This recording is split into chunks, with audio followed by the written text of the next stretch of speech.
अवधूत चिंतन श्री गुरुदेव दत्त. श्री स्वामी समर्थ. जय जय स्वामी समर्थ. नमस्कार प्रेमळ स्वामी भक्त हो. तुमचा आपल्या महाराजांच्या भक्तिमार्ग एक मार्ग स्वामी सेवेचा या यूट्यूब चॅनलवर मनापासून स्वागत.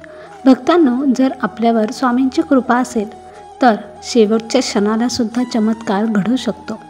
भक्त हो, तुम्ही चुकून जरी स्वामींचं नाव घेतलं तरी त्याचं फळ महाराज आवर्जून देत असतात. भक्तांनो, सुखाच्या काळात तर सगळेच धावून येत असतात, पण दुःखाच्या काळात जो धावून येतो तोच खरा आपला जवळचा असतो. आणि दुःखाच्या काळात कुणीही धावून नाही आले तरी आपले स्वामी मात्र त्यांच्या भक्तांच्या दुःखांच्या काळात त्यांची साथ कधीच सोडत नाहीत. म्हणून महाराजांवर पूर्णपणे विश्वास ठेवा. महाराज तुमचा विश्वास कधीच हरू देणार नाहीत. तर आजचा हा अनुभव असाच एका ताईंचा आहे. त्यांचा स्वामींवर इतका दृढ विश्वास होता की जे नशिबात नव्हतं ते सुद्धा स्वामींना त्यांना द्यावंच लागलं. संकटाच्या काळात स्वामींनी कशाप्रकारे या ताईंची साथ दिली व त्यांची कशी परीक्षा घेतली ते बघूयात. खूप सुंदर अनुभव आहे, त्यामुळे शेवटपर्यंत नक्कीच बघा. ताईंच्याच शब्दात आजच्या या सुंदर अनुभवाला सुरुवात करूयात. श्री स्वामी समर्थ. भक्तांनो, तुम्ही जर आपल्या भक्तिमार्ग एक मार्ग स्वामी सेवेचा ह्या यूट्यूब चॅनलवर नवीन असाल तर आत्ताच सबस्क्राईब करून स्वामी भक्तांना जॉईन व्हा. स्वामी भक्तांना स्वामी भक्त जोडूया आणि प्रत्येक कुटुंब स्वामीमय करूया. श्री स्वामी समर्थ. जय जय स्वामी समर्थ. ताई म्हणतात, सर्व भक्तांना श्री स्वामी समर्थ. अतर्क्य अवधूत हे स्मरणगामी, अशक्य ही शक्य करतील स्वामी. आणि खरंच स्वामी अशक्य ते शक्य करून दाखवतात. माझ्या आयुष्यात ज्या अशक्य गोष्टी होत्या त्या शक्य झाल्या आहेत. मला सोशल मीडियावर नावं टाकायला आवडत नाहीत, त्यामुळे मी माझं नाव सांगत नाही.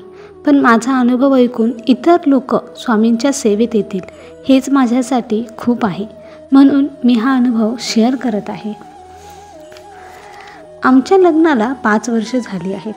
आम्हा दोघांचे लव्ह मॅरेज आहे. घरच्यांच्या संमतीने आम्ही लग्न केले होते. घरच्यांनीही आनंदाने संमती दिली आणि आमचे लग्न थाटामाटात पार पडले होते. आम्ही दोघंही खूप खुश होतो. आमचे दोघांचे एकमेकांवर खूप प्रेम आहे. आम्ही खूप सुखात होतो. पण म्हणतात ना, सुखाला कोणाची ना कोणाची नजर लागतेच. अगदी तसंच आमच्या बाबतीत झालं. लग्नानंतरची 2च वर्ष खूप सुखात गेली आणि नंतर जे का दुःख मागे लागलं ते जगणंच नको होण्यासारखं. माझ्यात आणि माझ्या मिस्टरांमध्ये खूप भांडणं व्हायला सुरुवात झाली. तशीच तर प्रत्येक नवरा बायकोमध्ये भांडणं होतातच, पण आमच्यात इतकी भांडणं व्हायची की आमचा संसार अगदी मोडखळीला आला होता. असंच एकदा आमच्यात खूप भांडणं झाली आणि मी मिस्टरांना म्हटलं की मी माझ्या माहेरी निघून जाईल. तर रागात मिस्टर देखील, जा, तुला कुठं जायचं आहे तिकडे जा, मला काहीच फरक पडत नाही असं म्हटले आणि घरातून बाहेर निघून गेले. मी पण ते थोडेसे रागात असल्यामुळे असे म्हणले असं विचार करून मी पण त्या घर सोडून निघून गेले आणि बॅग भरून आईकडे आले. असेच दिवस जात होते, पण मिस्टरांचा काही फोन आला नव्हता आणि मी पण केला नव्हता. आता मला धीर निघत नव्हता, म्हणून मीच मिस्टरांना फोन केला. तर मिस्टर म्हणाले की गेलीस तर आता कायमची तिकडेच राहा, इकडे यायची काही गरज नाही. परत मला तोंडसुद्धा दाखवू नकोस. लवकरच मी तुला डिवोर्सचे कागदपत्र पाठवतो. हे ऐकून तर मला काही सुचेनाच. मिस्टर एवढं मोठं पाऊल उचलतील असं मी स्वप्नातसुद्धा विचार केला नव्हता. मी रडत रडतच घरातून बाहेर पडले. थोड्या अंतरावरच एक दत्त महाराजांचं छोटंसं मंदिर होतं. मी तिथे जाऊन बसले. तिथे अनेक भक्त दर्शनासाठी आले होते. मी रडतच होते. ते पाहून तिथल्या एका वयस्कर स्त्रीने मला विचारलं, बाळा का रडतेस? मी रडत रडतच सर्व प्रकार त्यांना सांगितला. तेव्हा त्यांनी मला स्वामींची नित्यसेवा, स्वामी सारामृत आणि गुरुचरित्र यांचं पारायण करण्यासाठी सांगितलं. आणि त्या म्हणाल्या देखील की बघ, लवकरच सगळं काही ठीक होईल आणि तुझा नवरा तुला न्यायला येईल. फक्त पूर्ण श्रद्धेने स्वामींची सेवा कर. म्हणून घरी जातानाच मी स्वामींचा फोटो सारामृत घेतलं आणि महाराजांची सेवा करायची असं ठरवलं. तेव्हा माझ्याकडे गुरुचरित्र घेण्यासाठी पैसे नव्हते. दुसऱ्या दिवसापासून मी स्वामींची नित्यसेवा करायला सुरुवात केली. मी खूप प्रयत्न करून देखील माझे मन लागत नव्हते. सारखे लक्ष विचलित व्हायचे. सेवा तर करायचेच, पण माझं मन मात्र विचारातच असायचं. म्हणून मी पुन्हा एकदा मंदिरात गेले. त्या वयस्कर बाई तिथे भेटतील म्हणून मी तिथे जाऊन बसले आणि थोड्याच वेळात त्या तिथे आल्या. त्यांनी मला ओळखलं. त्या त्यांच्या जागेवर जाऊन बसल्या. मी लगेच त्यांच्याजवळ गेले आणि त्यांना म्हटलं की मी सेवा करते, पण माझं मन काही लागत नाही. तर त्या म्हणाल्या, बाळा, सुरुवातीला असंच होतं. फक्त तू सेवा करत राहा. सेवेत खंड पडू देऊ नकोस आणि हे कायम लक्षात ठेव, असं त्यांनी मला सांगितलं. आणि मी पुन्हा एकदा सर्व सकारात्मक शक्ती एकत्र करून स्वामींच्या सेवेला लागले. आत्ता मात्र पूर्ण मनापासून आणि श्रद्धेने मी सेवा करत होते. आता स्वामींची सेवा करायला आवडू लागलं होतं. मला जमेल तितके मी पारायण करत होती.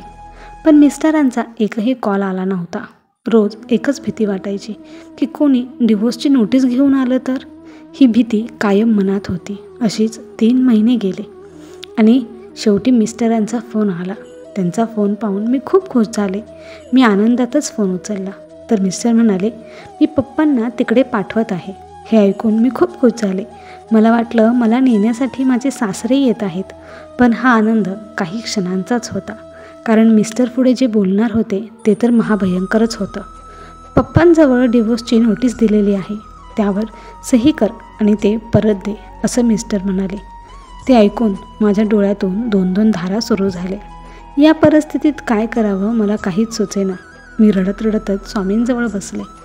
स्वामी, मला माझा संसार हवा आहे, तुम्ही काहीतरी करा, असं म्हणून मी रडू लागले. थोड्या वेळातच माझे सासरे आले आणि त्यांनी मला सह्या करायला सांगितलं. माझे पप्पा तर फार भडकले आणि रागाच्या भरातच त्यांनी ती कागदपत्रे फाडून टाकली.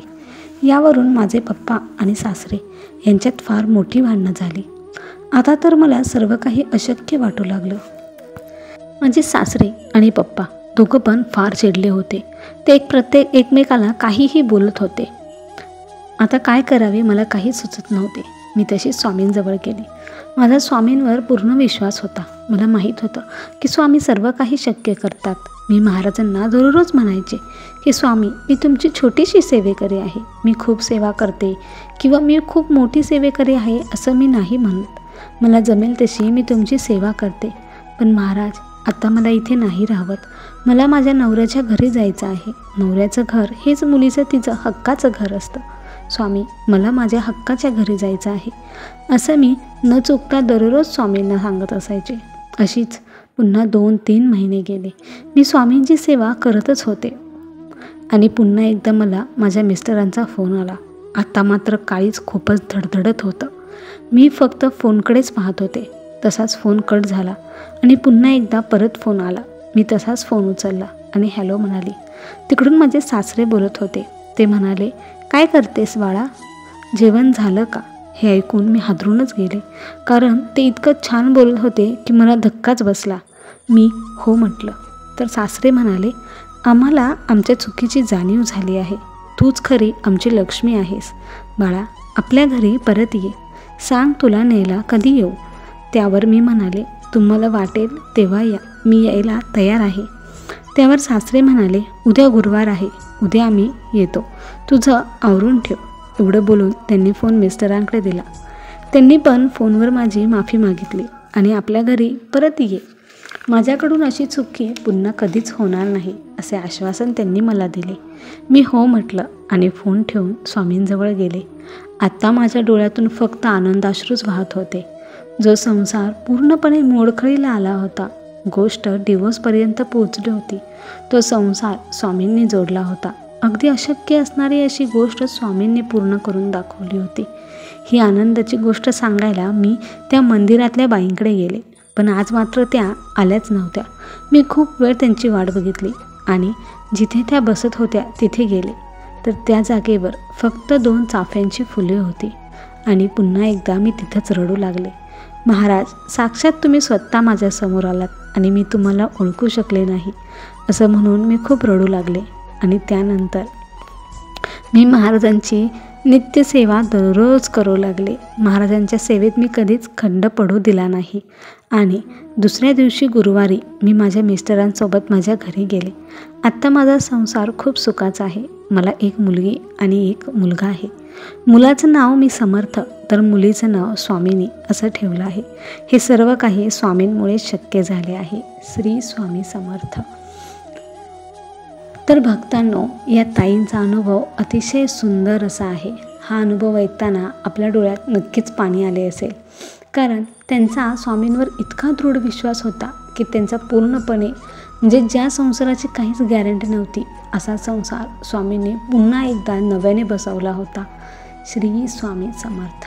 तुम्हाला या ताईंचा अनुभव कसा वाटला हे आम्हाला कमेंट करून नक्की सांगा. आणि व्हिडिओ आवडला असेल तर त्याची पोचपावती म्हणून एक लाईक नक्कीच करा.